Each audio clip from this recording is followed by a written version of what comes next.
నమస్తే welcome to our channel. Nellore కిలాడిగా పేరొందినటువంటి అరుణ విషయం రాష్ట్రంలో సంచలనంగా మారిన సంగతి మనకి తెలిసిందే. మరి ఆమె బాధితులు అందరూ కూడా ఒక్కొక్కరుగా బయటకు వస్తున్నారు. ఇటీవల ఫ్లాట్ విషయంలో కూడా ఒక బాధితుడు బయటకు వచ్చి తన విషయాన్ని చెప్పుకున్న సంగతి కూడా మనకి తెలిసిందే. మరి ఇప్పుడు నవాబుపేటలో శశికుమార్ అనే వ్యక్తి అన్నదమ్ములిద్దరినీ కూడా అరుణ గన్ పెట్టి బెదిరించిందని చెప్పి ఆ బాధితుడు వాపోతున్నాడు. ఆమె పైన ఫిర్యాదు కూడా చేశారు. మరి మొత్తానికి అరుణ దగ్గర ఉన్నటువంటి గన్కి లైసెన్స్ ఉందా, అసలు ఆ గన్ ప్రొవైడ్ చేయడం వెనుక కారణం ఏదైనా ఉందా, రాజకీయ కుట్ర కోణం ఉందా, ఇటువంటి అంశాలన్నీ కూడా చర్చించడానికి మనతో పాటుగా ఉన్నారు సీనియర్ జర్నలిస్ట్ డివి శ్రీనివాస్ గారు. నమస్తే సార్.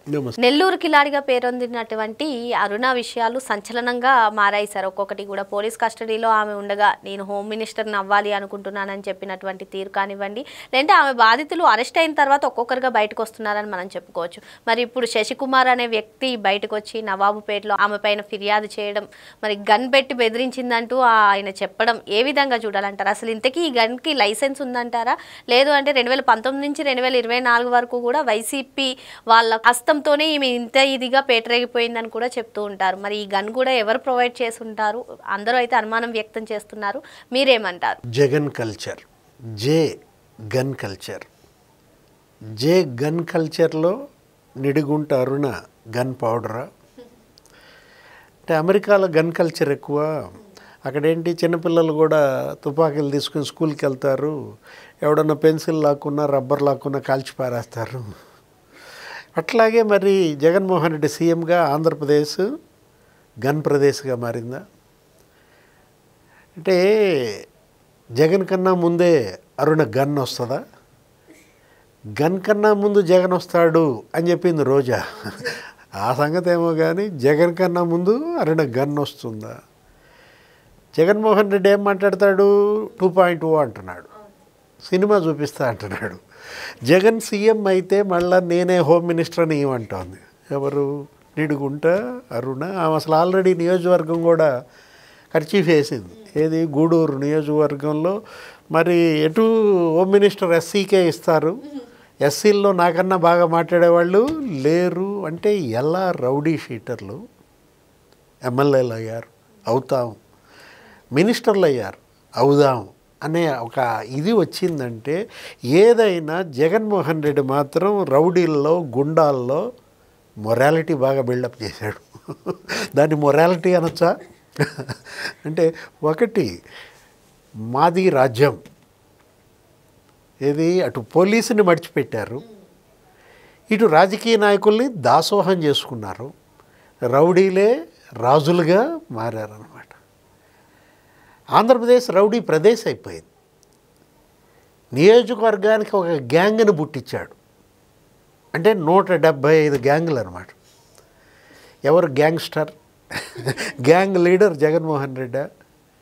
కడపలో గ్యాంగ్, లేకపోతే నెల్లూరులో ఈ గ్యాంగ్, అరే గోదాట్లో ఒక గ్యాంగు, పల్నాడులో గ్యాంగు, అసలు మొత్తం గ్యాంగుల మయం అయిపోయింది అన్నమాట. అంటే పోలీస్ అంటే భయపడతల్లా, రౌడీలు అంటే పోలీసులు భయపడుతున్నారు. అంటే పోలీసులకు సంబంధించిన వీడియోలు వీళ్ళ దగ్గర ఉన్నాయి. లోబడిపోయారు, డబ్బుకి లోబడిపోయారు, మద్యానికి లోబడిపోయారు, మగువుకి లోబడిపోయారు. వాళ్ళ బలహీనతలను అడ్డం పెట్టుకుని వీళ్ళు బ్లాక్మెయిలింగ్. ఎవరా? విజయారావు, ఐపీఎస్. ఆయన్ని వీళ్ళు బ్లాక్మెయిల్ చేస్తున్నారా? ఎవరా? పిఎస్ఆర్ ఆంజనేయులు, డీజీపీ కావాల్సినాడు. అతను జగన్ కిడ్నాప్ చేయమంటే పట్టుకొస్తాడా? ఎవరా? కాదంబరి జత్వాని, ఏదో యాక్టరు, ముంబై, అక్కడేదో పారిశ్రామికవేత్త మీద ఆమె కేసు పెడితే మనకేంటి సంబంధం?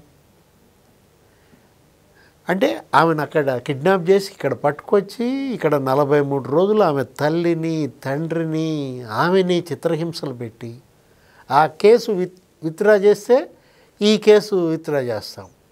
బేరం. అరే రే రే, అసలు ఏంటి పరిపాలన జగన్మోహన్ రెడ్డి చేసింది? రౌడీయిజమా?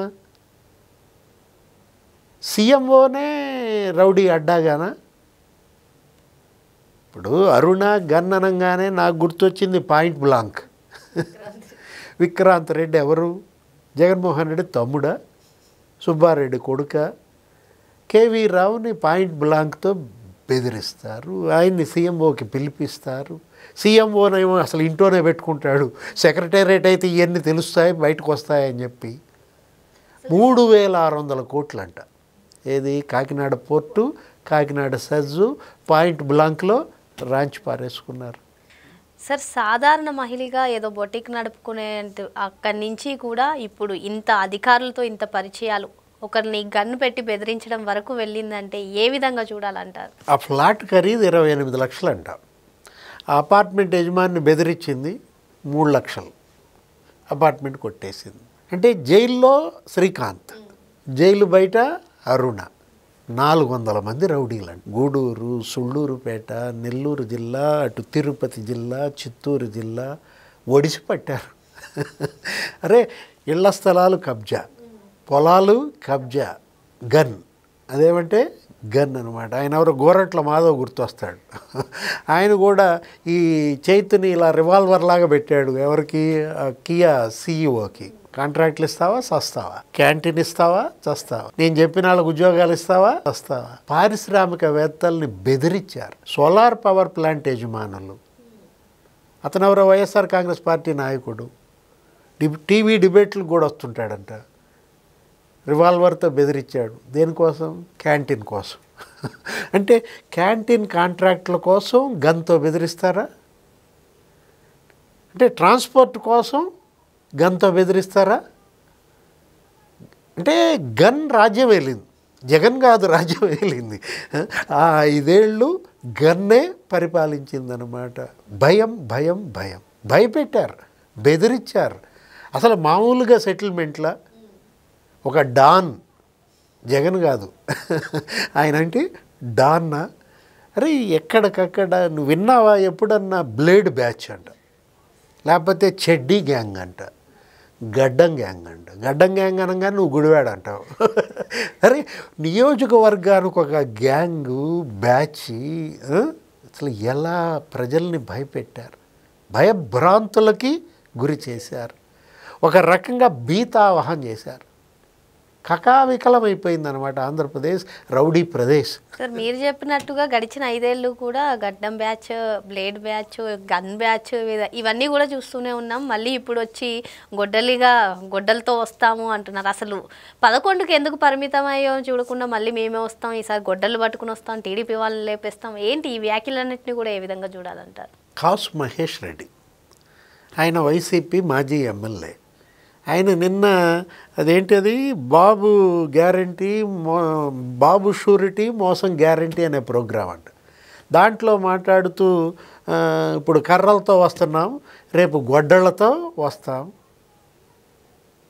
అంటే జగన్ షూరిటీ, గొడ్డల గ్యారంటీ ప్రోగ్రామ్ ఏమైనా పెట్టాడా జగన్? ఏమని ఇదే చెప్పమన్నాడు అందరికీ? జగన్ షూరిటీ, గొడ్డలి గ్యారంటీ అని ప్రోగ్రామ్ ఇచ్చాడా? ఎందుకు ఆ పార్టీ పేరు కూడా మార్చేయచ్చు కదా, వైఎస్ఆర్ కాంగ్రెస్ అని తీసేసి గొడ్డలి కాంగ్రెస్ అనండి, లేకపోతే ఆ గుర్తు మార్చేయండి. ఏంటి ఆ ఫ్యాన్ గుర్తు తీసేసి గొడ్డలే మా గుర్తు, ఎన్నికల గుర్తు గొడ్డలి. అరే ఎక్కడో అంట కడప జిల్లాలో ఎర్రగుంట్ల మండలంలో ఏదో ఊళ్ళో వినాయక చవితి కదా, వినాయకుడిని ఊరేగిస్తున్నారు, నిమజ్జనం ఏదో మొత్తానికి. ఆ వినాయకుడి విగ్రహం మీద కూడా రాశారంట రప్ప రప్ప 2.0 గొడ్డలు బొమ్మ వేశారంట. ఏది వినాయకుడి విగ్రహం మీద రెడ్ కలర్లో గొడ్డలు బొమ్మ వేశారంటే ఒరే దేవుడు రా ఆయన. అంటే వీళ్ళు గొడ్డలి పూజ చేస్తారనమాట, ఆయుధ పూజ వీళ్ళు చేసేదేంటి? గొడ్డలి అనగానే నీకు గుర్తొచ్చేది వివేకానంద రెడ్డి. చిన్న కిరాతక హత్య. ఎక్కడ కొన్నారు గొడ్డలి? కదిరా, దస్తగిరి. అంటే గొడ్డళ్లతో నరికి నరికి చంపారు. ఇంకా గొడ్డలి వదలరా? అంటే ఏ గొడ్డలైతే మమ్మల్ని ఓడించిందో ఆ గొడ్డలే గెలిపించుద్దనా? మహేష్ రెడ్డి ఏం మాటలు అవి? కాసు బ్రహ్మానందరెడ్డి ఈ రాష్ట్రానికి ముఖ్యమంత్రిగా చేశాడు, కాసు కృష్ణారెడ్డి ఈ రాష్ట్రానికి మంత్రిగా పనిచేశాడు, ఇతను ఎమ్మెల్యేగా చేశాడే.